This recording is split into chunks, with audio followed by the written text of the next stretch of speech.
Though it may be known as America's pastime, baseball has spread across the world. Though the MLB is trying to come back, there is still some money to be made overseas, and Greg Peterson is going worldwide to hit a grand slam for your bankroll. From the return of baseball in the States to daily KBO picks, all the bases covered on the Baseball Betting Podcast with Greg Peterson. So here is the International King of Swing.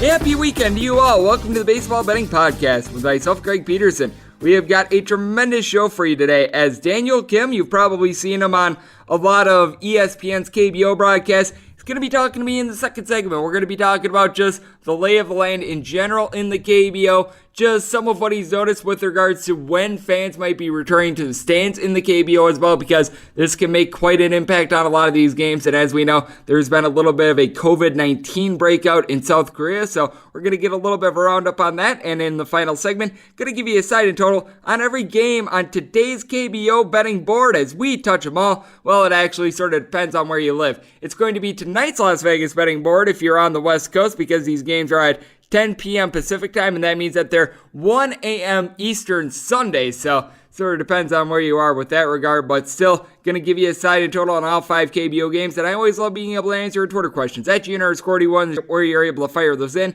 If you send them via DM, well, letters DM to me does not matter, but if you send them into the timeline, more than happy to give you guys an answer. And I did get into today, and I'm going to be answering them in a second as we're going to sort of combine it with the recap, take a look at some of these teams, get to know them a little bit better, and we're going to find out a little bit of something new in the KBO in a few seconds as well. What happened yesterday? Let's go around the bases and find out. The Kiwoom Heroes were playing with Taylor Motter on the bench after they released him late yesterday, and how this works in the KBO, because I've had a lot of people ask me with regards to if a foreign player winds up getting cut from a team, which we thought eventually might happen. We had a couple less than stellar performances. Taylor Motter was hitting less than $1.25. What happens is there is a 7-day period in which another KBO team can claim Taylor Motter if they want him. Spoiler, I don't think anyone's going to want him because they would have to give up their foreign-born player. If nobody winds up picking him up, he can no longer play in the KBO during the year 2020, and Kiwoom can look for another player. Now, if they do wind up signing another foreign-born player, if they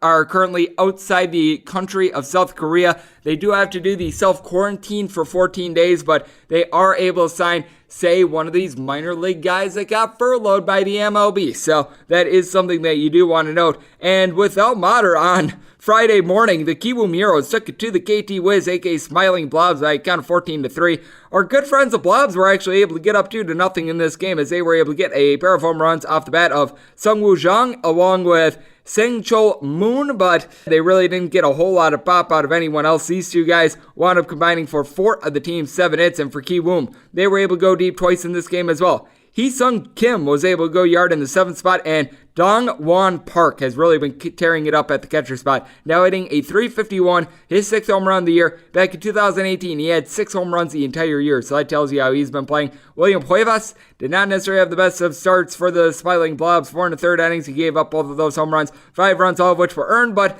his start was actually much, much better than the bullpen, which is right now heading towards a 9 for the Smiling Blobs. They wind up going 3 2/3 innings. They give up 9 runs, of which were earned. Wontae Choi, who wound up getting the start for Kiwoom, he winds up giving up 2 runs over the course of 6 innings. Bullpen from there, 1 run given up in 3 innings. And this is a Heroes bullpen that seems to be improving. Another bullpen that seems to be improving, all of a sudden the Doosan Bears, who have played 5 straight unders, they wind up taking down the Giants of Lotte by a count of 5-4 in this one for Doosan. They wound up getting a pretty good start out of Young Ha Lee. He winds up going 7 2/3 innings, giving up 3 runs, all of which were earned. And then the bullpen from there really did a nice job of being able to piecemeal this game together. They wind up going a combined 3 1/3 innings. They give up 1 run in the process. And then for Lotte, John Won So, he wound up having a very good start in this one. He's a younger guy for this team. He winds up giving up 1 run over the course of 6 innings, just 19 years old. Bullpen from there, they were hurt a little bit by the fielding. There was an unearned run, but with that said, they did wind up giving up a grand total of 4 runs, 3 of which were earned. And another Twitter question that I did wind up getting in is,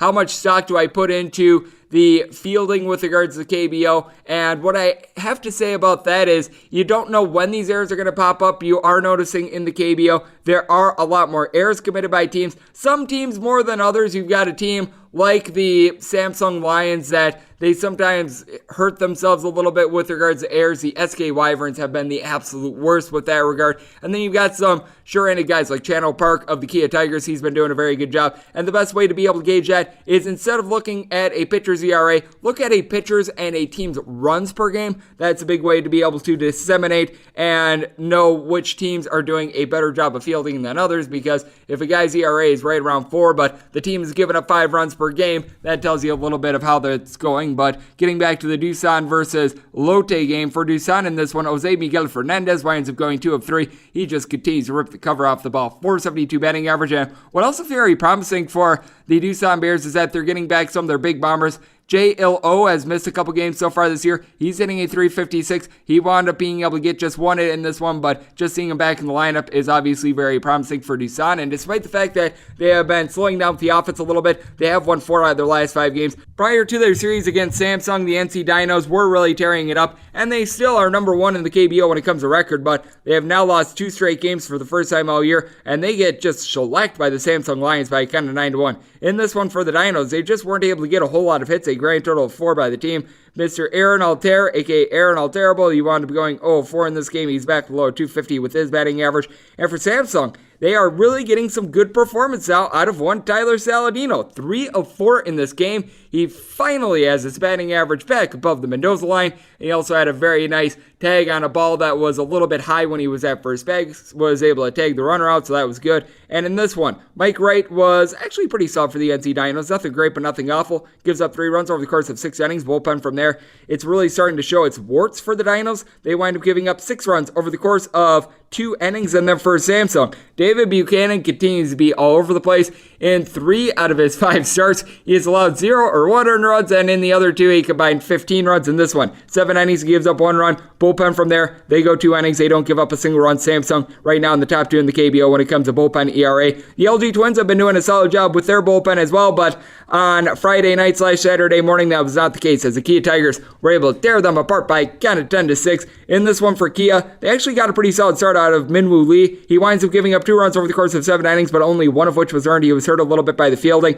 The bullpen from there for Kia was not necessarily great. They give up 4 runs over the course of 2 innings, but they had this game well in hand. And speaking of teams that were hurt by the fielding, how about Chenggu Lim? He gives up 6 runs over the course of 4 1/3 innings, but only 2 of which were earned. He was badly hurt by his fielding. From there, the bullpen of LG, they struggled as well. They wind up going a grand total of 3 2/3 innings, giving up 4 runs, all of which were earned. And for the Kia Tigers, they have been a little bit hit or miss with Preston Tucker. He goes 0 of 5 in this game, but despite that, Jin Wan Na, he has really been able to pick it up for the team. 4 of 4. Last year at $186 for the squad. He is now hitting a 346 for the season. Channel Park was able to get a home run in this one of the best speedsters that you're going to find out there in the KBO. And in this one, Roberto Ramos, he winds up going 1 of 3 for LG, still leading the KBO in home runs with 10, and he is hitting a 372. So he has certainly been getting the job done for that team. And the SK Wyverns, all of a sudden getting the job done. They have won 3 straight games. They take down the Eagles of Anhwa 9-3. And what is big for the SK Wyverns is the fact that they have now scored 4 runs in 5 out of their last 6 games. I should say 4+ runs, but in this one, if you had the under like I did, I had 10.5 in this one. This is absolutely brutalized. The 2 teams combined for 12 runs on 10 hits. I don't think I've ever had a under bet of 10+, not cash, when the total amount of hits was lower than the amount of runs that I had on the bet. So, I mean, that was something that was a little bit of an anomaly, but with that said, what is currently showing itself is the SK Wyverns being able to get something out of Hung Run Lee. This is someone that hit a 310 last year in limited at-bats for Doosan. He winds up going yard for his first home run since the 2016 season in the KBO. That was certainly big for the team. Jamie Romack continues to struggle for the Wyverns. He went 1 of 4 in this one, but for SK, they certainly are getting a little bit more performance out of the meat of the lineup. And one, Ricardo Pinto, who in his last 3 starts prior to this one had given up 10 runs that were unearned. He was not hurt as much by the defense. He goes 6 innings, giving up 3 runs, all of which were earned. Bullpen from there, they don't give up a a single run, not even as much of it as a single hit. So kudos to them. And then for Hanwha, the bullpen in this one was a little bit chilled. 3 1/3 innings from them. They give up 5 runs, all of which were earned. And Shi-Won Zhang did not necessarily put them in the best of spots. Gives up 4 runs, 3 of which were earned over the course of 4 2/3 innings. And for Hanwha, the big reason why they were able to get a couple runs up on the board was because Sung-Yo Lee winds up getting a 3-run home run in the 4th inning. That was one of the 2 hits that the Hanwha Eagles got. They got 3 runs on 2 hits. So that just tells you what sort of a game that was. So that was all the wildness and craziness that we saw in the KBO yesterday. Now, I do want to point out with this interview with Daniel Kim that's going to be coming up next, I did record this a few days ago because there is a massive time difference between Las Vegas and South Korea. So want to throw out there that little disclaimer, but coming up next, we are going to be talking to Daniel Kim. Does a great job of covering all things KBO, just on what we've seen with regards to the bullpens this year, just with when we can expect fans in the stands as well. Some of the teams that he thinks are ascending/declining in the KBO and so much more. That's on the other side, right here on the Baseball Betting Podcast with myself, Greg Peterson.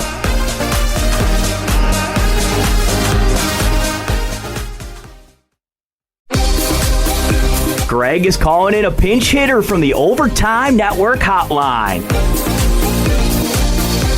And we are back here in lovely Las Vegas for the Baseball Betting Podcast with myself, Greg Peterson, and it is great to have on our next guest. You've seen him on quite a few of the ESPN broadcasts. He does a great job of covering the KBO for a variety of different outlets. We've seen him in a variety of different places as well. He was one of the people that took the photos of all the little stuffed animals that were at the Hanwha Eagles home facility a few days ago. That was a lot of fun. I think that he pulled some strings with Carl Ravitch being able to get his personal song with the KT Wiz, and this is a guy that just does a quality job of keeping up with everything KBO. You can follow him on Twitter at Daniel Kim W, as it is Daniel Kim joining me, and it is great to have you aboard. How are you?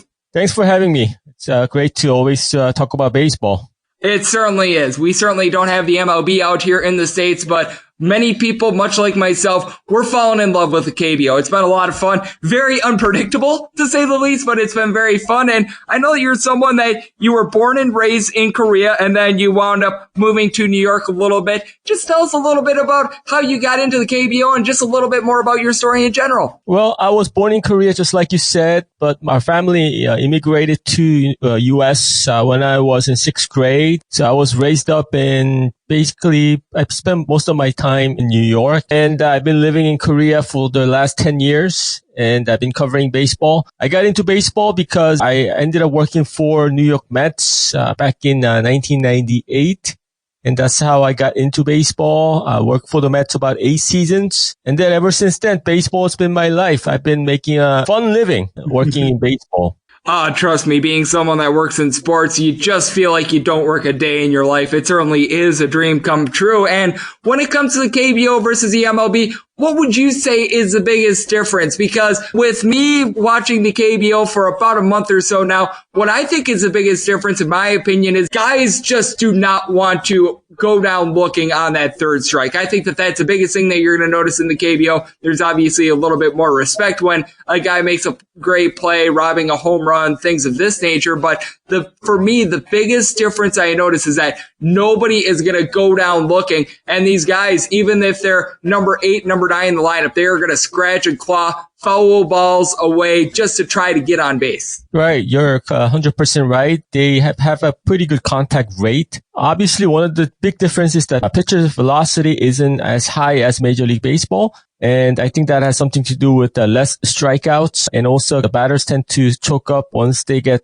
2 strikes on. So they like to put the ball in play, less velocity from the pitchers. But overall, it's definitely a different brand of baseball. And towards like the old baseball, how it used to be in the States, because nowadays at the major league level, the guys don't care about strikeouts. They swing for the fences, but out here in KBO, they like to put the ball in play. So you get a little bit more action because there are less strikeouts. They put a lot of emphasis on being able to contact the ball. And once there's strikeouts, they'll, foul pitches off one after another. And that's the KBO brand of baseball. Absolutely. As we do have Daniel Kim joining me right here on the podcast, does a great job of being able to cover the KBO. You've seen him on so many of ESPN's broadcasts, and he's joining me right now. And Daniel, what else I think is very intriguing is that we've noticed some of the foreign-born players making their first starts in the last couple days. Chad Bell made his first start a few days ago for Hanwha. On ESPN a few days ago, Adrian Sampson made his debut for the Lotte Giants. And it is one of these things where it feels like these KBO teams are easing their pitchers back in.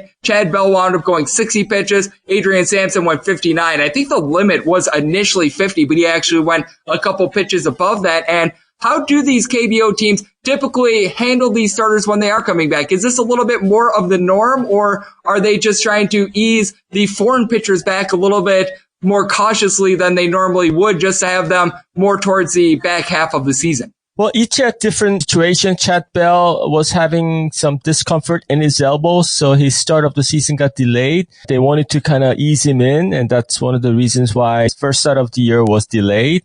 And he's slowly building up in terms of pitch counts. And Adrian Sampson, right before the season was about to start, he had to go back to the States. His dad wasn't doing well, and his father actually passed away in Seattle. So he had to be with his family for a little bit. And once he came back, he had to go through the mandatory self-quarantine period. So he was 2 weeks all by himself. And then, during those 2 weeks, he really couldn't do anything. He had to just stay at his place.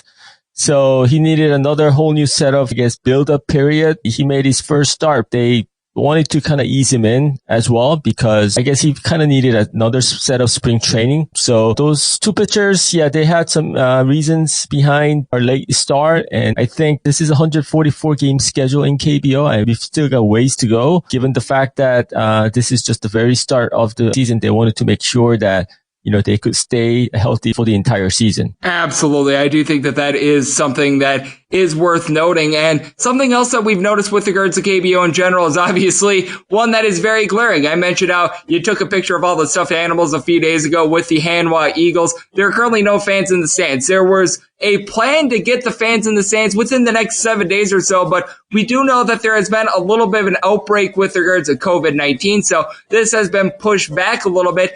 Do you know if there's going to be a sort of set a date with that yet, or is it still sort of up in the air and at the mercy of whether or not the amount of cases dies down a little bit? Well, as you probably know by now, COVID-19, it's really, really hard to predict. The KBO league office is kind of, working on a week-to-week basis, meaning that we really don't know what's going to happen week from today. It's a very unpredictable situation, not just in Korea, for all over the world right now. So I think initially the teams and the league was hoping to have the fans back sometime in first week of June. But just this past week, there have been some little spike in terms of new cases coming up. So that plan was put on hold. It'll be put on hold for another 14 days. And after 2 weeks, they're going to reassess the situation. We were getting close in terms of having some fans back in the stands, but that plan has been put on pause right now. So hopefully in about 14 days, we should be able to have the fans back. But right now, it's just really, really difficult to predict, because once you think that everything's calmed down a little bit, there's another little bit of a surge, and then everything gets thrown off. So do we have a hard date? No, not really. I think KBO is just going by week to week basis. All of us are hoping to have the fans back as quickly as possible, but at the same time, we have to do it at the right time in the right situation. So we are on a holding pattern right now. This is one of these things in which you want to see the fans in the stands. I've not been able to see it personally from everyone that I've talked to. It's like going to a rock concert. It's like going to pretty much like an outdoor barbecue with baseball. It's a whole lot of fun. So we certainly are looking forward to that, as Daniel Kim is joining me right here on the podcast. And Danielle, I've been hearing it on the ESPN broadcast as well. Apparently the power rankings that come out from ESPN with regards to the KBO 1 through 10, it actually causes a lot of controversy. How has really the folks out in South Korea been going about just all the newfound attention that the league is getting? Because apparently the power rankings is like one of the most controversial things out there in the country right now. Every Monday it comes out and it becomes a huge topic of conversation, which I think is a good thing for the league and for the sport. KBO has been very domestic league. It's the popular sports professional league in Korea, but we've never gotten any attention from the outside. And this is like the first time. And as you know, ESPN is ESPN. It's one of the bigger sports networks out there. And they started paying attention to KBO because they're carrying the game. So this is a whole new territory for all of us here in Korea and those who love KBO. So whenever ESPN comes out these rankings, it's a little bit different from what we think. It becomes a huge topic of discussion, some debates happening. Why is ESPN picking LG Twins so high? These are conversations that take place every Monday and Tuesday. So it's been an interesting experience.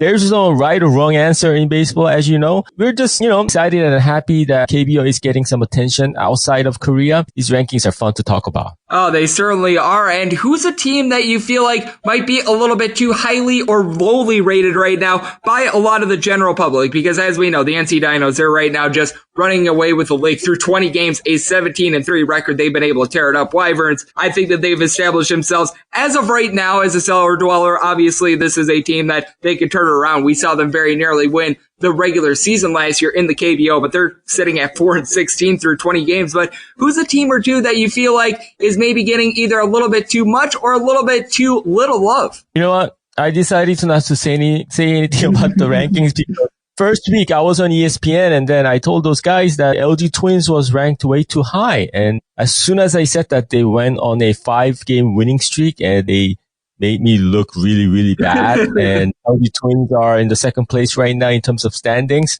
and they're looking pretty good. So once I went through that experience on national TV when everyone was watching in the States, I said, you know what? Let's just leave it the way it is because baseball is just unpredictable as well. And I think the rankings for now, it's looking pretty good. And one thing I decided to do, one thing that Carl Ravitch advised me to do is have my own ranking. So rankings are just, I think it's a fun topic, fun way to enjoy baseball. Some rankings are going to be different, but I think it's good to have different opinions. And I would say, just like you mentioned, NC Dinos, they're kind of running away with it. I didn't see this coming. I saw them as a middle of the pack type of a team, but they're surprising a lot of people and they're looking pretty good. So I would definitely put NC Dinos on top. But overall, there are 10 teams. I think I've seen some different rankings, not just the ESPNs, but I think they're about the right places. It'll be interesting to see if there's going to be any new changes coming up. But it's been an exciting season, a lot to talk about, and it's been a lot of fun. It certainly has been, as we have Daniel Kim joining me on the podcast. And the one team that I feel like could be able to make a little bit of a surge as sub 500 right now, that'd be the KT Wiz, because this team is right now leading the KBO with regards to blown saves. They've demoted some of their closers down to the minor leagues. They've made a little bit of a shuffle when it comes to that regard. And what I've noticed with a lot of the top teams is that the foreign-born players have really been able to take over. We've seen Roberto Ramos. He's right now leading the KBO in home runs. He's a big reason why the LG Twins are currently sitting with the second best record in the KBO. Jose Miguel Fernandez is right now hitting just below 500. It's absolutely insane. We know what Preston Tucker is doing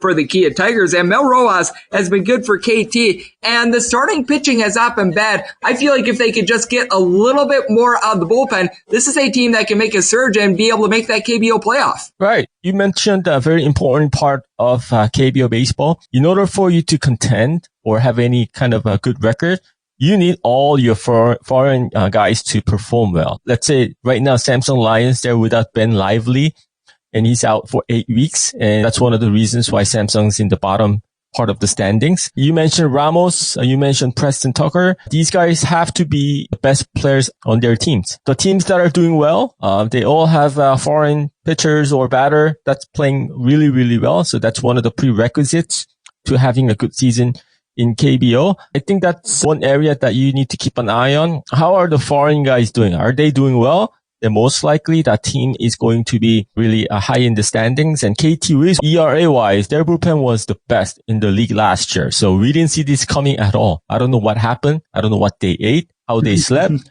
but they had a terrible start of the season. You mentioned a couple of the key guys were sent down to the minors. They have good offense. They have good team. Despite the bullpen blow up, they are starting to crawling back. So I'm expecting them to be there somewhere in the 4th or 5th or 6th spot. 5th spot, you get into the postseason. So I think they're going to slowly get better. They have an awesome lineup. Their super phenom, Baek-ho Kang, is on injured list, but even without him, they have some depth on the offensive side. So keep an eye on them. But just like you said, how do you win? First, start with your foreign guy, 3 of them, 2 pitchers and 1 position player. They have to be the best players on your team. And then that's how you start build around those guys. That's a one way to kind of keep an eye on KBO and its pen race. Well said, Daniel, and I know that you're doing a great job of breaking down all things KBO, keeping up with everything on the field, off the field, what's happening with regards to fans getting back into the stands. So we'll like to close it up with this. Let the good people at home just know where they're able to get a little bit more of the good stuff that you are tweeting out, and how they can follow you on social media, because you've been doing just an absolutely terrific job of covering the KBO. Well, my Twitter is Daniel Kim W. That's my Twitter. My Instagram is Daniel Kim WW. I didn't see this coming. If I had known that we were going to get so much attention from US and from Canada and all over the world, I would have put together some English-based website about KBO, but this just happened out of nowhere. Like 5 days before the season was about to start, we were starting to hearing that ESPN might pick up these games, and then we got an official word the night before. So I never really had an opportunity to put together a website for all the fans outside of the world to follow KBO, but hopefully I could put something together maybe in the second half. But in the meantime, you guys could follow me on Twitter. I'll try to put as much as I can in terms of what's happening in KBO and put some funny pictures and funny videos as well. And we're excited to have everyone on board for KBO for now. Obviously, KBO is not Major League Baseball, but it's pretty much all we have right now. And I hope everyone in the US and also in Canada could have some, enjoyable baseball and get to enjoy and have some real live baseball, and that'll keep everyone distracted a little bit, because I think in times like this, distraction is not a bad thing. So I'll do whatever I can to get KBO out there, and whenever you need me, just give me a call. I would love to be back on and talk about KBO with you. Perfect. I do appreciate that offer, Daniel. I'm sure that I will be taking you up on it. And as Jake Mintz, the gentleman from Cespedes Family Barbecue, always said, maybe this isn't the MLB, but at the same time, it is baseball. You can see the passion that comes out every single night. It's just fun to watch, and it's meaningful to everyone that's out there playing the game, and that is the most important part. That's why baseball is so important to so many people, and it's great to have people like Daniel that follow this and really live it. So a big thanks to Daniel Kim for joining me right here on the Baseball Betting Podcast. And coming up next, it is that time that I give you a side and total picks on every single KBO game for today, and something I like to call Touch 'em All. Welcome back to the Baseball Betting Podcast with Greg Peterson, as we're off to a quality start, and now it's time to walk it off in a grand fashion. And we are back here in lovely Las Vegas for the Baseball Betting Podcast with myself, Greg Peterson. Big thanks to Daniel Kim for joining me in the last segment. And now it is that time of the podcast, which I give you a side and total on every game on today's KBO betting board as we touch 'em all. If a game is listed on the betting board, Greg has a side and a total on it, so it is time to touch 'em all. Gotta throw in there the usual disclaimer that any changes that are made to these plays will be listed up on my Twitter feed at @G_D1. As has been the case all year with the KBO, you are betting on the team and the team alone, aside for Pinnacle. If you're betting at Pinnacle, you're able to go pitcher dependent with these bets, but pretty much everywhere else, you're betting on the team and the team alone. So for the Lotte Giants and Doosan Bears game, it's going to be Dan Straley and Chris Flexen. Let's say that you want to bet on action Dan Straley with the Lotte Giants. He gets scratched, and instead you've got like some dude that you've never heard of. He's like someone that wound up pitching in like a state championship game last year. Well, congratulations, you've got the gentleman that was pitching in a state championship game last year. So always do want to make that disclaimer. And as per usual, we're going to be going in Las Vegas rotation order. This begins with 304-659, 304-660. It is the Lotte Giants, and they are going to be hitting the road to face off against the Doosan Bears. Bears are finding themselves anywhere between -170 and -195 favorites. With the Lotte Giants, it's anywhere between +150 and +165 total on this game, ranging between 8.5 and 9. On the 9, the over is just of even. The under is -120. Meanwhile, an 8.5 over and under is both at -110. Chris Flexen is going to be going for the Doosan Bears, and for the Lotte Giants, it is going to be action Dan Straley, and I do like Straley in this one. He has been able to pitch very well for the Lotte Giants, 1-2 record, but with that said, there's only really been one start in which he's given it up. He has given up 2 runs or fewer in 4 out of his 5 starts. He had a little bit of a rough go of it last week against Kia, but he's only given up 2 home runs so far this year in his 5 starts. That is something that you've got to like, and he's getting more strikeouts than he did in the major leagues as well. 28 1/3 third inning, 32 strikeouts. That slider has really been able to work for him. And then when you take a look at Chris Flexen, what's really been key for him is the fact that he has had much better command than he did at the MLB level so far this year. 8 walks over the course of 26 innings. He has been unraveling a little bit, though. He has a combined 6 walks in his last 2 starts, so I do think that some of these hitters are starting to figure him out a little bit more. And with Tucson, this is a team that's been a little bit banged up. They are getting back some of the cleanup hitters in the lineup, which is going to be big because JLO, he's hitting right around a 350 for this punch. Not necessarily the greatest power bat in the world, but he does a solid job of getting on base. Jose Miguel Fernandez has been doing a solid job as well. And then you take a look at the bottom of the lineup for Tucson. You've got someone like a Seok Park. He's hitting in the 7th spot at the catcher spot. He's been hitting right around a 285, which is nice. Kyungmin Her is hitting above a 300 so far this year, so you really don't have too many dead bats. Meanwhile, with Lotte, this is a team that has actually done a very good job of being able to get on base. Problem is, they just haven't been able to convert. We saw this a couple nights ago when they were on ESPN. They get the bases loaded in the first inning, bases loaded in the second inning, second and third in the third inning against an 18-year-old, and they get 0 runs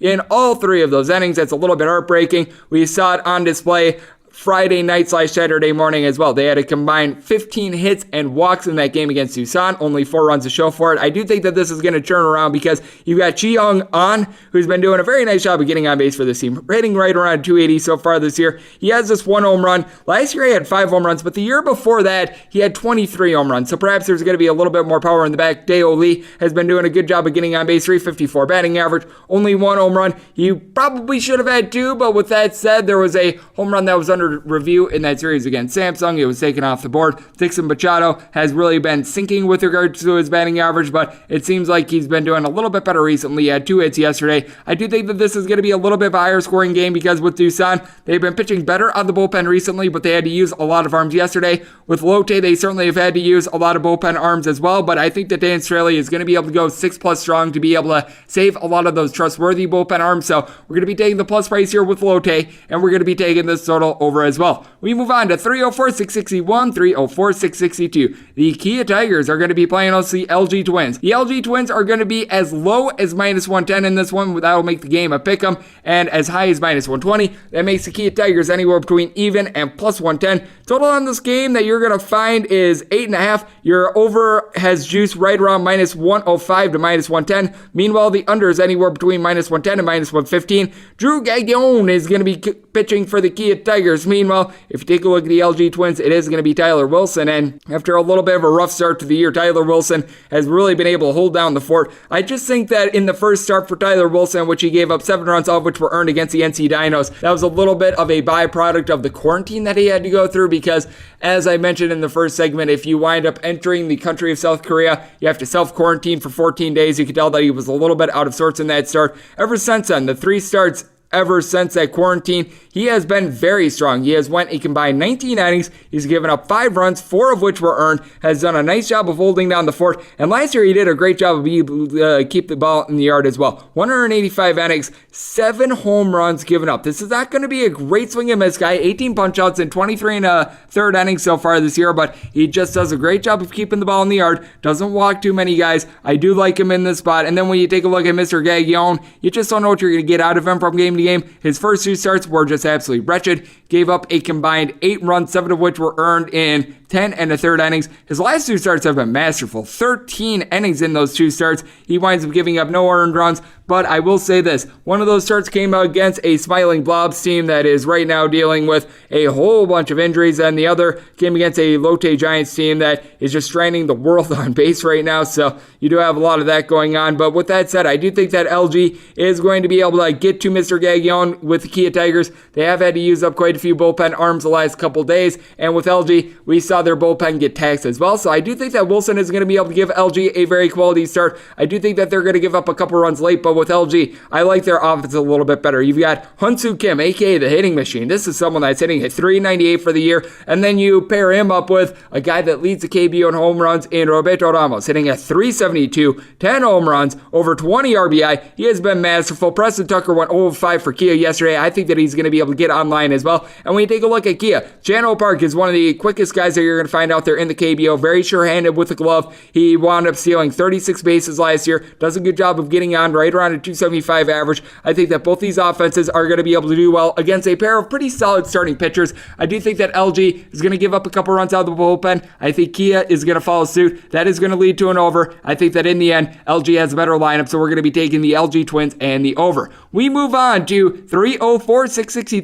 304-664. The Kiwoom Heroes are going to be playing us the KT Wiz, better known as the Smiling Blobs. Our good friends, the Smiling Blobs, are the underdog in this one. You're going to be finding them anywhere between plus 115 and plus 105. Meanwhile, with the Heroes, they're laying anywhere between minus 125 and minus 135. Your total on this game, it is anywhere between 10 and 10.5. With the 10.5, you've got over juice anywhere between minus 105 and even. The under is anywhere between minus 115 and minus 120. Meanwhile, on the 10, the over is just of even and the under is minus 120. Going out there for the Kiwoom Heroes is going to be Sung Ho Lee. Meanwhile, you've got Jae Sung Bae going for KT. And Jae Sung Bae has been saying, "Hey, Bae, my ERA is very, very low. 107 so far this year." He has been doing just an absolutely terrific job for the team. I will say, some of the competition that he's faced off against has been less than stellar, but I still remember earlier in the year, he went on the road against the NC Dinos, went 7 innings, did not give up a single earned run, had 7 punch-outs in that game. Now, walks are an issue. He's given out 6 walks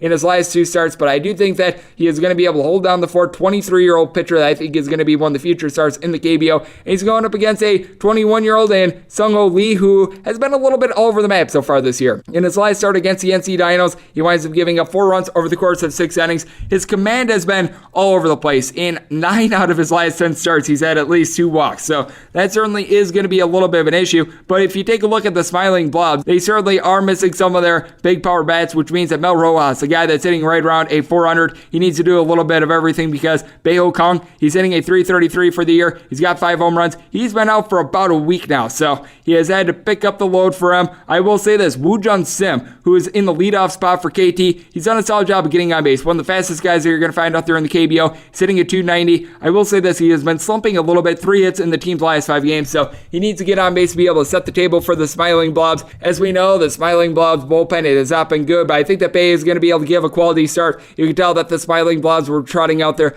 a lot of their less than stellar bullpen arms when the game got tough, and with Kiwoom, this is a team that has really been able to flourish ever since Taylor Motter wound up leaving the team, and his replacement, A-Sung Kim, wound up hitting for the cycle yesterday. That tells you just how much they were happy that they got rid of Motter. It was just a matter of time. Dongwon Park has been able to do a very good job at the catcher spot as well. He's hitting a 351. He's got 6 home runs. Last year he had 10 home runs. The year before that he had 6, so certainly he has been able to flourish, but I do think that this is going to be a little bit of a lower scoring game. I think that you're going to get a very quality start here from Bae for KT. Meanwhile, with Kiwoom, I do think that Lee is going to be able to keep this game out in front of him because KT, they have been suffering when it comes to being able to put runs up on the board. They have had 5 runs or fewer in now each out of their last 5 games. I do think that they probably get right around the 5 range, and that should be just enough for our friends the Smiling Blobs. So we're going to be taking the Blobs with a plus price, and we're going to be taking this total under. We move on to 304-665, 304-666. NC Dinos hitting the road to face off against the Samsung Lions. The Lions are going to be the biggest underdog on the board today. You're going to be finding them anywhere between plus 185 and plus 190. Meanwhile, you're going to be finding the Dinos anywhere between minus 220 and minus 245. Actually seeing all of a sudden a Samsung price of plus 205. So there is north of $2 out there on the Lions as well. Total on this game that you're finding is going to be anywhere between 8.5 and 9. If you're taking a look at an 8.5, over is juice of minus 120. The under is even. If you're looking at 9, over is juice of plus 105. The under is minus 125. And the pitching matchup in this one, Chang Mo-Koo is going to be going for NC. Meanwhile, Chae-Chung Cha is going to be going for Samsung, and it has been cha-cha-cha for Mr. Cha with regards to his ERA. A buck 88. He has been absolutely terrific for Samsung so far this year. He's really only had 1 bad start. That was on the road against Kiwoom. He still wound up getting the win, but he gave up 4 runs over the course of 6 innings in that one. With Cha, though, what I do have to say is the walks are concerning with him. He's given up 11 walks in 4 starts so far this year. That is not going to fly against a Dinos team that they are going to take advantage. And this is a guy in Cha that he's getting right around 7 strikeouts for 9 innings. Not great, not terrible. He's a little bit of a younger guy. I do think that a little bit of regression is going to set in for for the 23-year-old Nku for the NC Dinos as well. He has been absolutely masterful all year long. I mean, 4 starts, he has given up 2 earned runs, 0 home runs, 32 punch-outs over the course of 29 innings. I do think that this is going to regress a little bit with Samsung. Their offense has been able to ascend because Tyler Saladino is all of a sudden doing things that Tyler Saladino typically doesn't do, and that's getting on base and getting RBIs through things not called a grand slam like he did with the Milwaukee Brewers. So obviously that's a very good sign. And with Samsung, you're also getting a little bit more at the top of the lineup as well. You could use a little bit more of something out of Hak-Ju Lee. He's hitting a 226 for the campaign, but he's had a hit now in 7 out of the team's last 8 games, so that is a very good sign for this team. And you do have to like what you're getting out of Dong-Yup Kim. He hit just a 215 last year. This year he's hitting more around a 261, 4 home runs so far this campaign. He had 6 all of last year. He's starting to come into his own as a power hitter, but when you take a look at NC, Aaron Alter, aka Aaron Alterable, did not have a good game yesterday, but he has been doing better the past week. NC is one of the few lineups in which 1 through 9, pretty much everyone is a threat, and then you've got Minwoo Park at the top. He's still hitting a 310 for the campaign. He's got good wheels. He's not necessarily going to be a power bat, but you know who is a power bat? EJ Young is hitting a 328 at the catcher spot. Was a little bit banged up this year due to a pulled hamstring, but he's already got 3 home runs on the campaign. He had 20 last year, 23 the year before. I think that he's going to be able to pick up the power. I do think that both of these starting pitchers are going to regress. And with Samsung, they do have a solid bullpen, but I think that NC is going to be able to get to it. I think that there's going to be so many walks given up by the Lions that Cha is going to be out of this game early. So as a result, we are going to be taking the NC Dinos on the run line. And if you're taking a look at that Dinos run line, it is varying from book to book. You're seeing at a lot of books anywhere between minus 135 and minus 140. But if you're looking at a little bit more of the offshore lines, it can get as high as minus 155. I do think that that's a little bit safer than laying like a minus 220 or north of that. So for that reason, we are going to be going with the run line here. I do think that this is a spot at which NC is going to be coming out angry. I think that they hang at least a touchdown on the board, so we're going to be taking this total over as well. And we wrap things up with game number 304-667, 304-668. The Wyverns of SK are going to be playing host to the Eagles of Anhwa. Anhwa is finding themselves the very, very slight plus money underdog in this one, anywhere between even and plus 110. Meanwhile, with the Wyverns, it's anywhere between minus 120 and minus 130. Your total on this game is anywhere between 8.5 and 9.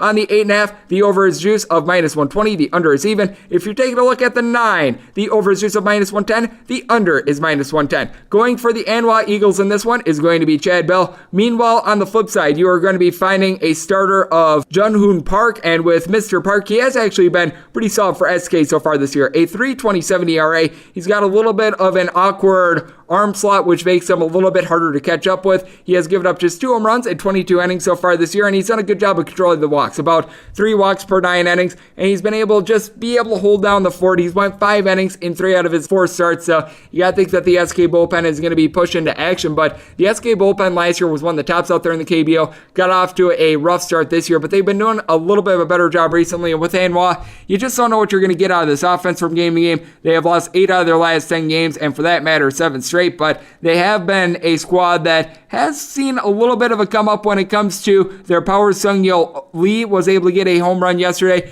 Anhwa is still at the bottom of the KBO when it comes to home runs, but they have been doing a good job of being able to draw some walks. They had 7 in their game yesterday, and what else you have to like to see is the fact that Jin-Ho Jung has been able to pick it up recently. He had 4 hits in the team's game 2 days ago against SK, so he has been able to give a little bit of support while Jared Hoying has been struggling for Anhwa. Hoying hitting just a 209 for the year. You've got to think at some point he's going to be able to pick it up. He has just 1 hit so far this entire week. That is just absolutely ridiculous right there. Maybe he'll be joining our good friend Taylor Motter out there on the unemployment line, but I do think at some point he's going to be able to pick it up. And with Anhwa, what else you have to like to see with this team is that pretty much everyone in the lineup hits north of 200. You don't necessarily have that one guy that's going to be hitting north of 300, but you do have some good balance. And SK, they're having to rely upon balance as well because they're dealing with a couple injuries in the middle of the lineup. And Jamie Romack has not been hitting home runs the way that he did last year. He had 29 dingers last season. So far this year, he's had just 2. But what has been big for this team as well is the fact that Jung Cha, who's hitting just a 197 for the year, he has looked much better recently. A combined 5 hits over the team's last 3 games.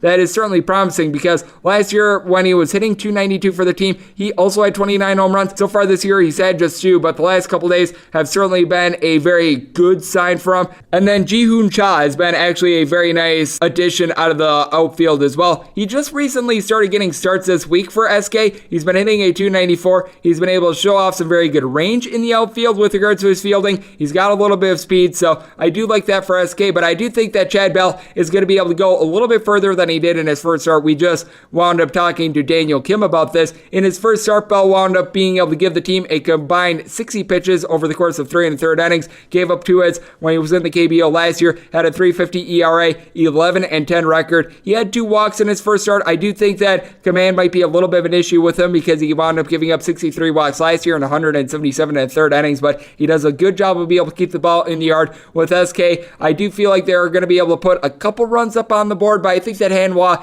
is going to be able to do a good enough job of holding down the fort. You got to think that the Eagles wound up saving some of their bullpen arms because they knew that Bell would probably be still on a little bit of a limited pitch count in this one. I do think that the Eagles get the job done in the end. So we're going to be taking this total under, and we're going to be taking the even/plus money price with the Eagles, and that will wrap things up for the Saturday afternoon edition of the Baseball Betting Podcast with myself, Greg Peterson. Big thanks to Daniel Kim, who does a terrific job of covering the KBO, for joining me in the last segment. If you like what you're hearing from this fine podcast, you can subscribe on Apple Podcasts, Google Play, Spotify, Stitcher, and TuneIn. And if you ever have a question for the podcast, fire it into my timeline at JRScordy1. Unfortunately, we do not have any Sunday night/Monday morning KBO action, so I will be coming at you guys once again Monday afternoon for the Tuesday morning game. So we're going to take about a 48-hour break here, and then I'll be back at you guys once again once the KBO gets started for those Tuesday morning games. Hopefully you're all safe, healthy, and doing well. I'll talk to you guys then. Thank you so much.